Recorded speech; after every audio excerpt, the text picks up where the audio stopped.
Hello there. I've just realized recently that I have not yet talked about yoga in a Yes to This, which is a little odd because yoga is an integral part of my life and was really the thread that kept my web of healing together for a long time. So it's odd that I haven't brought up a yoga suggestion for a Yes to This. And I guess that what I'd like to say today about yoga, this first time that I'm bringing it up, is I'd like to talk about what the benefits or the main benefit, the main gift that I've received from my yoga practice is, so that maybe you might be inspired to pick up and start some sort of practice of your own.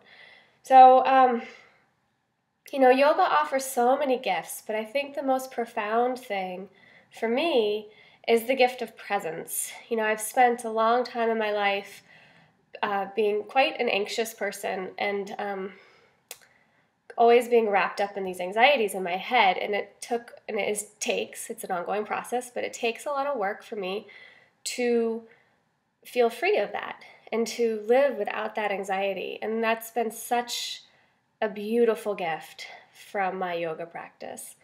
And the way yoga does that for me is it lets me be in the right now. I'm not projecting towards the future, and I'm not reviewing things from the past, which those are where the two places where the anxiety lies, because you're worrying about things that might come, or you're going back in your mind and reviewing and rethinking and talking to yourself about stuff that already did happen.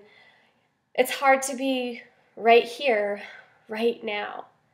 And so yoga can bring you to the right now, and not just this day or this hour, but this moment, this breath. And in this breath, I'm okay. And in the next breath, I'm okay. And in the next breath, I'm okay. And when I can string together those breaths, then I'm okay and I'm at peace. And I can't even describe what a gift that is for me in my life. So I wanted to share a quote with you from my teacher's teacher, Baba Hari Das, who is a silent yogi. So he writes, and in one of his books that I really enjoy, he's writing letters back to people who have written to him, asking questions. And he writes in one particular letter, "If we dwell on our past, which we can't change, or if we dwell on the future, which is indefinite and unknown, then we can't work in the present.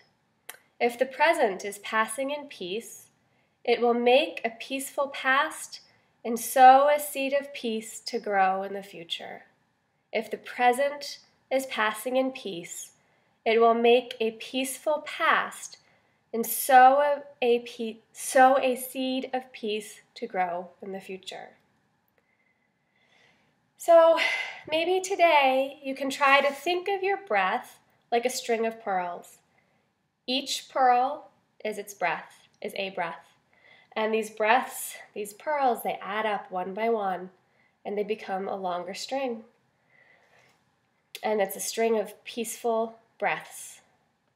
So yoga can be practiced in so many ways. There are so many different forms and variations of yoga. And the benefits of a practice are many, but the gift of finding the present moment is, like I said, perhaps the greatest gift I've ever received.